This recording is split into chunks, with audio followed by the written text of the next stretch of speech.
Hey everyone, this is Neb from Uncommon Kings. One of our Power 9 members, Tyler, here with me today to discuss his Branded Despia list that he piloted the top 4 finish at Top Table Gaming's Maze Case of Tournament. Um, Before we get started, Tyler, are you excited to be the first video on our channel?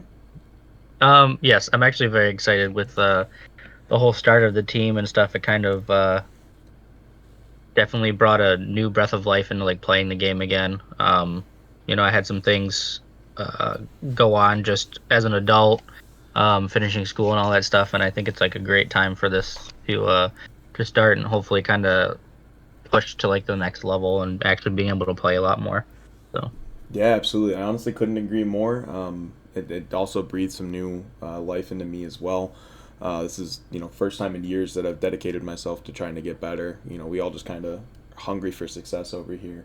And speaking of success, you've had a little bit of success in your Yu-Gi-Oh background. Give me some information about that. so funny enough, when I first started playing. I remember going to locals and losing to Gear Frame, Royal Magical Library, Butterfly, Dagger, Elma, Exodia. Oh So my. that tells you how long I've been playing this game. Um, I would say I really started playing competitive like right around Dino Rabbit format. That was like the first like meta deck that I played. I like played Frog Monarchs and like a bunch of like silly stuff back in the day. But that's kind of really when it came off. I started actually like playing the game at like a little higher level.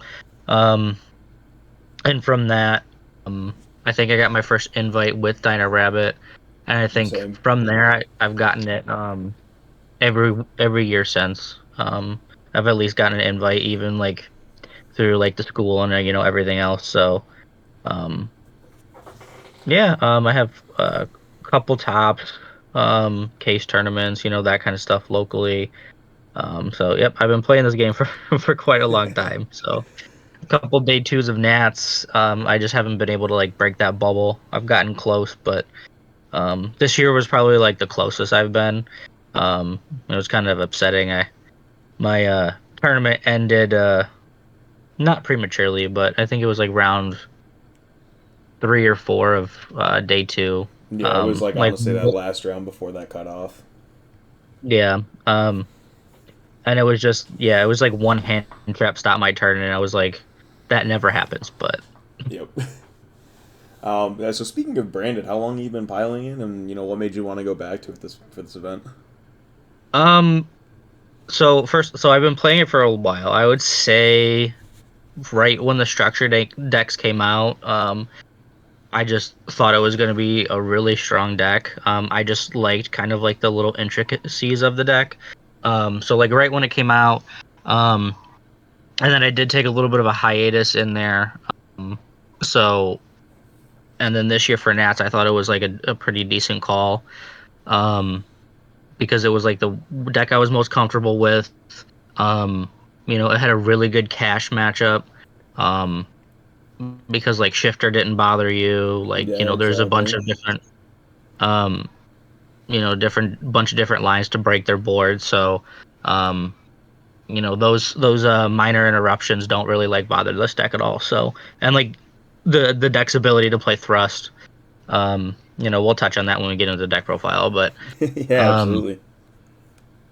so Nats, I got day two, um, and then I would like go back to locals and I would play this deck again. I'm like, this deck maybe I just need to put it down. So I picked up Fire Kings, Good choice. wanted engine and all, and then I just like felt like it wasn't doing enough. Like I would like go 2-2 at locals and um while we don't have like many YCS level competitors at our locals, like I think we have a decent group.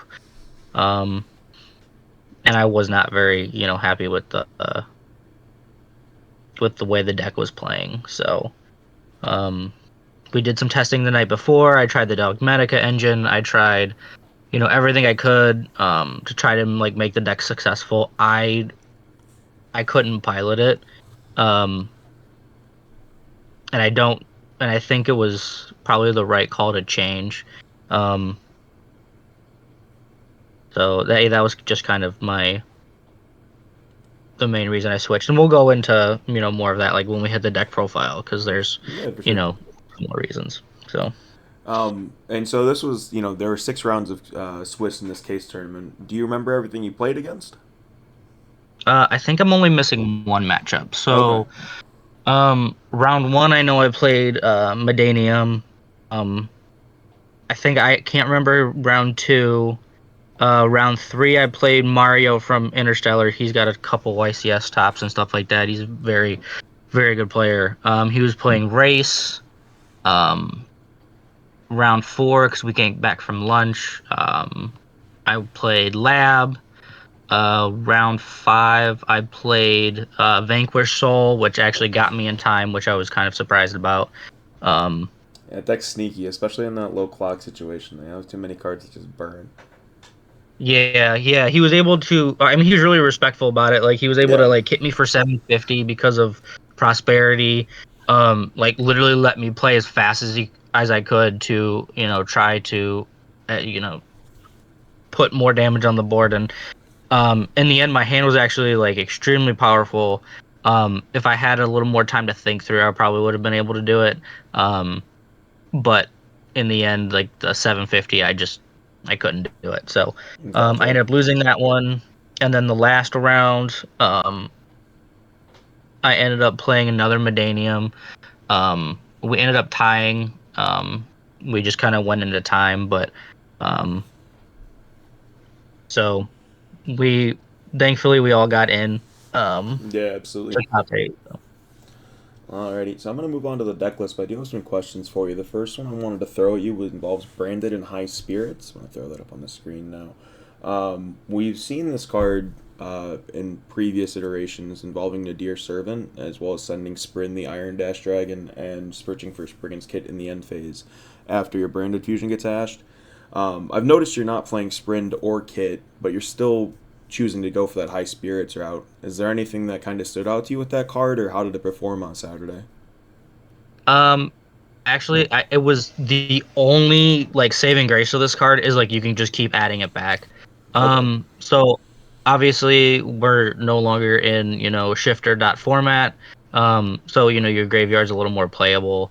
Um, and in that respects, like having the ideology behind playing Branded in general is try to resolve Albaz as much as possible. sure. Um, if you're and if you look at the deck list, like you're playing Super Poly, Albaz, like you're playing a bunch of cards that require a discard. Um, so having this resource available to you, essentially like every turn, is probably like the best part about it. I was like looking at I forget the YouTube channel's name. It's like Goslow or something like that. Um, Taking kind of inspiration from him. Um, this Brandon High Spirits would have been better with a higher dragon count, Yeah, for sure. because again you can you can send the Albion, you can send the Titan Clad, you can send these cards to potentially play through an Ash. I never really drew it with any dragons that were any good. Right.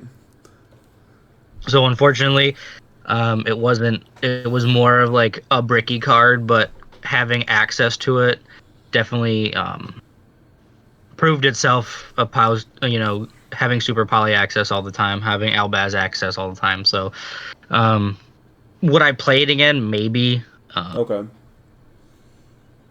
but I would have to keep kind of testing a little bit. But Yeah, for sure. um, and then I was gonna touch on your points with the Ash Dragon and the kit and all that stuff. Yeah. Um, so that play is like it's important because it does kind of help you play around Ash, but with Nadir Servant and the Maximus and stuff like that, you can end up putting yourself in a very strong position regardless of um what's if those cards are in your extra deck or not. So Gotcha. Titan Clan is getting Quim, which kind of forces out their battle phase anyway. Right. Um because they can't leave that card on the board. Um, and alone, just being able to like just send the Albaz and like for all intent and purposes, just pass. Kind of puts them, at least gives you another turn.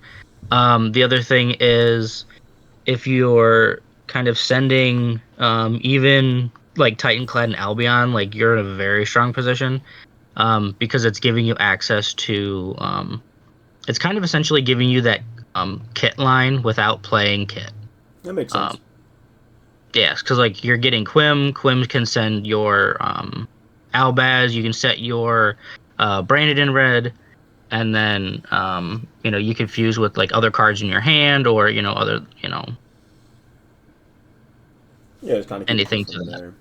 there. Yeah, and then the important part is Maximus is a spellcaster, so you can drop the Right. Albion regardless.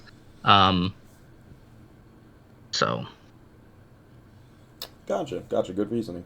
So you're still a big believer in thrust. I know me and you personally have had our disagreements about the card itself, but I think we're both in agreement that the card's application in Branded is probably its best. How did it work out for you this event? um, so Thrust and Super Poly may be the two cards that like made me want to play this deck because I feel like they can utilize the cards the best. Um, so I will say that this list in general is very close to what I played in at Nats, Right. as well. And that same kind of ideology. Um, you have so many power spells that like you can just overwhelm your opponent. So, um, I thought that this has a really good race matchup, Right. because you're playing cards that like can't be targeted in Albion. You're playing quick effects. With Mirror Jade with I think if I forget what trap card it is, but I believe it like destroys it and then negates the effects and whatever. So you're already triggering um, your Mirror Jade, but yeah. So that was some of the reasoning that I wanted to play this deck in general. And like I said, Thrust has such an application because even if like let's say your Brand Fusion gets at like you're thrusting and you can get into fusion deployment, which can essentially set up like an Ecclesia line, or Albaz, and you have access to these two cards, which can essentially get your engine going to begin with. Um, and then you can also do some weird lines. This is why I kept these two cards in were Gold Sark and Foolish. Mm-hmm. Um, Foolish can still get you to the Gimmick Puppet, which is just it's a win con in and of itself. Yeah, for sure. You can Foolish Mercuriers for your bestial plays. There's Yeah. different lines that you can take to make sure that you're not just going to get blown out. And then obviously the kind of elephant in the room is this trap card. Um, Yeah, the fusion duplication. yeah, that's probably the best access that you can get because then you can just do everything on your opponent's turn. Gotcha. Um, and I thought going into this, like I said, it already has good matchups. I don't feel like there is any board that this deck can't break. Um, I agree. given that they draw playable, I would say, obviously. For sure, for sure. Um, so next, I want to talk about this side deck, just based off the way Dueling Book's formatted. I'm seeing two Dino Wrestler Pankratops. How did that work out for you this event? And I know, I'm presuming that it was kind of brought in for cards like Anti-Spell Fragrance, and opposed to being something like Cashier Fenrir being a little more impactful and proactive in its play. Was that kind of the reason you brought it in, or was there something else I was missing? Yeah, so it was definitely for anti spells. That's kind of the way I didn't go. I didn't want to go like lightning storms and other like, for lack of a better term, like heavy blowout cards. Right. Because the deck already has a good matchup in this. Some of those set race decks and all that stuff. It was really for floodgates and stuff like that. Dino Prankachops over Fenrir was definitely a decision that I had to make, and I did it because Pankratops, like, it allows Branded to do what it does best, and like, so first of all, you can avoid Droll and Lockbird, Sure. um, because for instance, I'll just use branded opening. You want to use branded opening in the draw phase to avoid um, Droll and Lockbird, because essentially you can end up like searching two cards off of it, with an Eluber and a Tragedy, and other things to that effect. So Pancrop still lets you play in that scenario, Yeah, for sure. because you can special summon it. The other thing was a 26 body, so it beat over top of other Fenrir's, which was like incredibly important. Gotcha. Um, That is a good point. you, when you're going into breaking boards, it's the bigger monster, and plus, like I said, it was a quick effect. So battle phases for me were like extremely important, just to like rid a interruption. So a lot of times people are like ending like Little Knight and all these other things, like you can special summon and then go to battle phase and attack, and then like it gives you the option to do other things in your battle phase that can interrupt your opponent. So um, it performed extremely well. I was very excited to play that card again at 2, and it definitely like proved its worth like over and over and over again every time I saw it. So Yeah, I bet. Notice you still went with the Herald of the Abyss in the side deck out of kind of respect for Pearly. It's obviously a good thrust target. How many times did that come in for you over the event? so with my matchups, there wasn't anything that I felt like I needed to side against it. But just from playing for the deck for so long, it has a harder time with cards like the Link 3 Try Hard or Try Hard that puts everything into defense. Right. Baguska, these kind of monster floodgates, and obviously Pearly. Um, I didn't feel comfortable cutting it because it's such a blowout when you need it.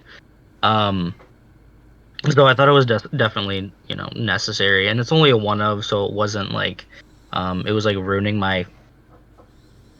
or taking a lot of space. So I thought it was at least um, useful. Yeah, for sure. And I noticed, obviously, with the thrust, you have access to evenly match at a very high rate. In your list specifically, you're essentially playing 6 copies of that. What made you want to go 3 evenly instead of kind of that standardized 1 evenly, 1 duster, 1 lightning storm kind of blowout package?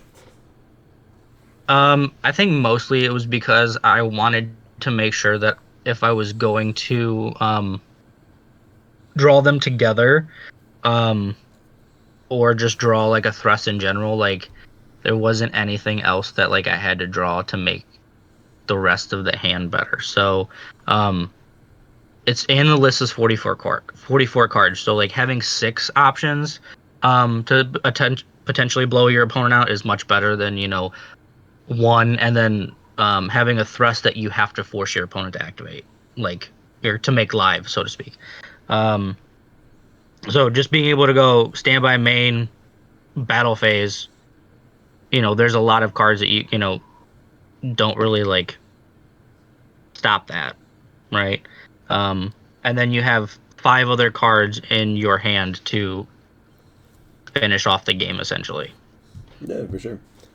So that's kind of all I wanted to talk about in the side deck. Moving on that extra deck, it does seem a little standard. The only thing I'm seeing really is the one Masquerade over the Dragoon. Admittedly, it's been a little bit of time since I've played Branded. I've personally always preferred the one Masquerade.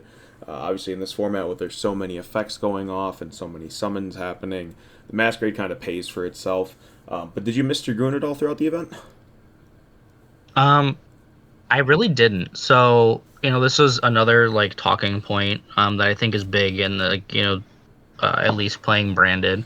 I think Dragoon kind of like just had his time to shine, and he's just not as good as he used to be. Um, it was good, like I said, like you'll see him come in and out of the deck like as long as the deck is playable. Yeah, for sure. Um, just because he is that powerhouse, but it kind of depends on like what you're playing against, like what the meta is. So like Cash had a very difficult time outing this card. So, for Nats I played it. For this event I decided to go um against that and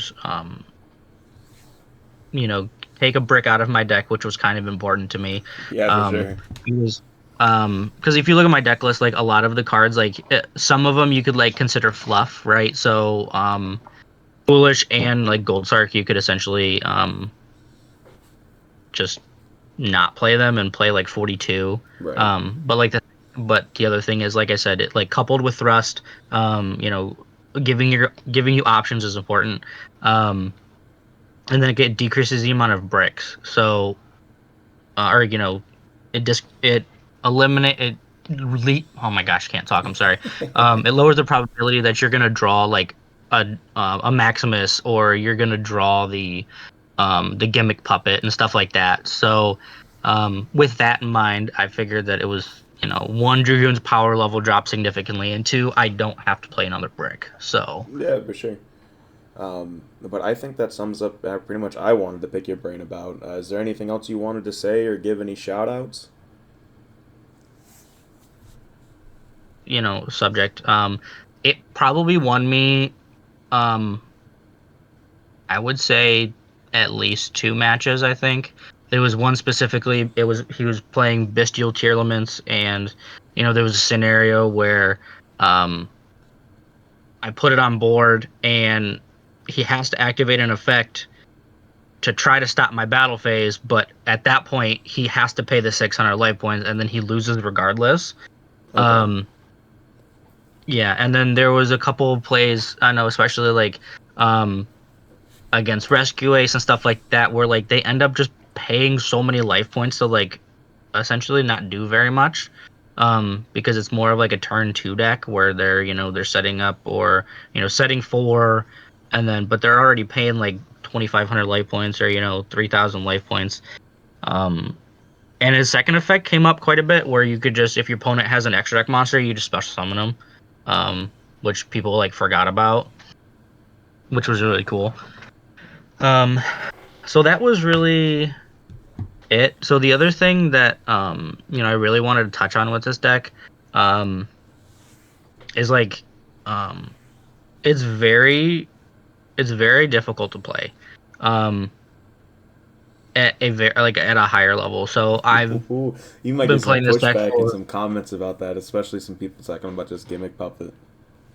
well, you know, I will agree that like the gimmick puppet is like cheesy, right? Yeah. Um but I mean, people are gonna play those cards regardless. So I mean, if there's an auto win con in Yu-Gi-Oh, like people are gonna play it. Yeah, for sure. Um, but as opposed to like, you know, being you know, cheesy and like, oh, you just resolve branded fusion, like a lot of the times it's like it's not that simple, right? And I know you played the deck, and it's really like not just activate branded fusion. Um, and I think the ability to like kind of put those puzzle pieces together to make like the deck work, um, and you know, do it for round after round after round is like, you know, tiring, because you're always thinking like, you know, 3, 4, 5 steps ahead. Um, and I'll give you guys kind of like an example. So, um, one of my hands in, I think it was like round 5 or 6, like, so it was like kind of on the bubble-ish area. My opening hand was Lubellion, Soraneer, Cartasia, and then the two other cards were like not playable. It Right. was Cartesia, yeah. So like they were just like were not playable. I think it was like a thrust and something else. So like I needed like my opponent to do something essentially. So um now in that entire play, like I was able to, you know, I don't remember if I was able to puppet lock, but I was able to make it a very impressive board when most people would look at that hand and be like, "Wow, I can't play." Um so you know, my sequencing was definitely important for me to even be able to win that game, because I feel like most people would literally just look at that and just be like, I just there's nothing to really do here. Right. um so for the people that are wondering, it was, you know, normal summon Cartasia, fusion summon with the Lebellion, and to make Grangoyle. Grangoyle sent um the Albion from deck, the Shrouded Dragon. And then I banished my Cartesia for Soraneer, and then Lebellion back the getting rid of the Soraneer for Branded Lost. The Soraneer sent Branded Fusion, and then Albion was able to send Retribution, so I was able to activate it. So then my board like just becomes so much more impressive. When a lot of people would say like, "Oh, just activate Branded Fusion," right? Right. Because that's kind of like the mentality. Um, so that's just like my little example of like how I have never seen that hand before, and I can tell you like after playing this deck for I don't know how long, there's always these little moments where you're like kind of forced to play not so not just activate Branded Fusion and pass, I guess. So Yeah, it's always kind of like that puzzle where you're trying to just go around to everything to make sure if that yeah. brand of fusion doesn't resolve, you're still able to just play the game. Yeah. But I don't have anything else for you. Any other shout outs you want to give, anything like that before we let you go? So oh yeah, so there was a couple other things that like I really like wanted to touch on why like I wanted to play this deck. I know we're kind of going backwards, but um a lot of people are playing like Little Knight, and like the Medanium deck is playing like their end board is like Dispatter, Baron, and like Little Knight. Right. So what I wanted to focus on, like I said, there's not really like a board that like you could break, or that I don't think you could break. Um, Albaz being able to beat over top of Little Knight is probably like the key reason why. In most of the scenarios, because then you're opening your opponent up to like getting super polyed and all these other things. Um, that just like I feel like makes the deck that much better. Yeah, for sure. Like I know it sounds like too like very simplistic, but like being able to just attack over Little Knight with like a normal summon. Hey, man, sometimes it's that simple. I mean, yeah, like it is really like that simple, and having like that big threat to be like, oh yeah, like because Super Poly just destroys that board. Yep. So like you're attacking over Little Knight, you're Super Polying with the Disbatter, and you could go right into Mirror J. Mirror J can activate his effect. If that Baron negates it and destroys it, you just trigger it in the end phase, and it just you have follow up, and your opponent has like nothing, Yeah, and you absolutely. wasted 2 cards. So. Alrighty. I think that's pretty much everything that I wanted to touch on. It was just really fun to play this deck again, and like be successful after like trying Fire Kings and trying everything else. Um, and I'm just glad I was able to be successful with it. Yeah, I mean, once again, congratulations on your top. Hope you guys pulled great out of your case, or however many boxes you guys got. And thank you so much for taking the time out of your day to do this with me. I appreciate it. And then, hopefully, we're going to hit the ground running with more videos as soon as possible. All right, sounds good, man. Thank you. Yeah, absolutely. And thank you to anyone who watched this. We do appreciate it. You make sure you have one for the rest of your night. King's out.